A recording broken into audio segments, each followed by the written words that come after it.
اللهم صل وسلم وبارك على سيدنا محمد. ازيكم يا احلى متابعين؟ عاملين ايه؟ وكل سنه وانتم طيبين. في الفيديو ده هقول لكم ازاي ممكن توفري 900 جنيه من مصروف البيت مره واحده. ايوه 900 جنيه. ال 900 جنيه دول هنوفرهم ازاي هقول لكم، بس قبل ما اقول لكم نصلي ونسلم ونبارك على سيدنا محمد. ولو اول مره تشوفي قناتي نوريني بالاشتراك في القناه وتفعيل الجرس عشان يوصلك كل جديد طبعا.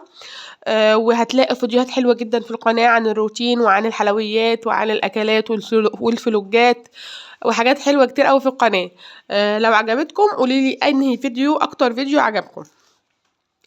هنقول لكم بقى ازاي توفروا 900 جنيه من مصروف البيت. طبعا كلنا يوميا على الله كده اول ما نصحى من النوم في الشتاء بيبقى ميتين من الجوع.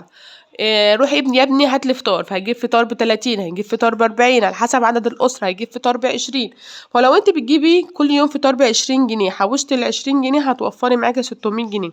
لو بتجيبي فطار ب30 جنيه هتوفري معاكي 900 جنيه. لو انت بتجيبي فطار ومخللات بقى، في ناس انا اعرف ناس بتجيب بال40 وبال50 جنيه فطار يوميا. ليه؟ ما اعرفش. في بقى يحبوا يجيبوا سندوتشات جاهزة.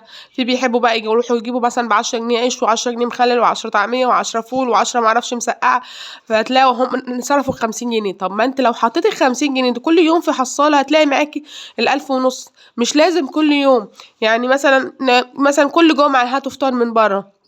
ما تعملي انت الفطار في البيت. في ايه لما تعملي انت الفطار في البيت؟ هياخد وقت. اصلا انا موظفه، اصلا انا بشتغل. يا ست اعملي مره، مثلا كل اسبوعين اعملي مره، او كل شهر اعملي مره.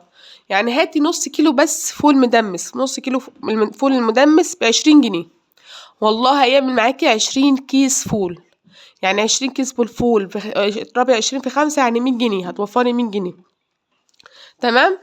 آه لو انت جبتي اكتر، لو انت عدد الاسره اكتر، هاتي يا ستي كيلو فول مدمس ب40 جنيه. هاتي نص فول مدشوش واعملي عجينة الطعمية واعمليها في البيت. رمضان داخل علينا، وبدل ما حد ينزل يجيب سحور، او بدل ما حد مثلا الاولاد، عندك اولاد صغيرين ومحتاجين يفطروا، طلعي انت عجينة الطعمية واعملي. هاتي بليلة، ولو انت خصوصا عندك اطفال صغيرين واعملي البليلة في البيت. دلوقتي البطاطس رخيصة، هاتي بطاطس وفرزي. ممكن تجيبي 10 كيلو بطاطس، وتجيبي كرتونة وتحطي الكرتونة تحت السرير وترصصي البطاطس عليها.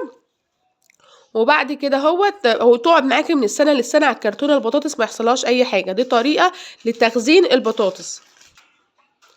الطريقة التانية لتخزين البطاطس، هاتي بطاطس الصغيرة ديت اللي هي الكيلو ب7 جنيه ب8 جنيه، وفي كمان ناس بتبيعها ب5 جنيه. أنا بحبها جدا ومفرزة منها كمية كبيرة عندي ما شاء الله ولا قوة إلا بالله. بتنفعني، مش هقول لكم بتنفعني بطريقة ازاي. بتنفعني في العزومات، بتنفعني في السحور، بتنفعني في الفطار.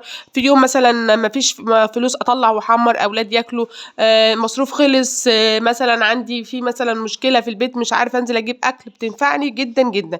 البطاطس الصغيرة دي أنا بجيبها بغسلها كويس، بعد كده بسلقها واقشرها واقطعها صغير واشيلها مسلوقه. تمام.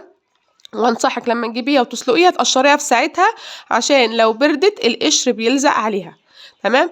او في ناس تانية بتجيب البطاطس العادية وبتحمرها نص تحميرة وتشيلها وتبردها الاول، تخليها باردة خالص، وبعد كده تحطها في اكياس وتحطها في الفريزر. يبقى بوقت الحقي نفسك البطاطس ب10 جنيه، انزلي وهاتي 10 كيلو بطاطس ب100 جنيه، هيكفوكي بتاع شهر. تمام. على حسب الاستهلاك.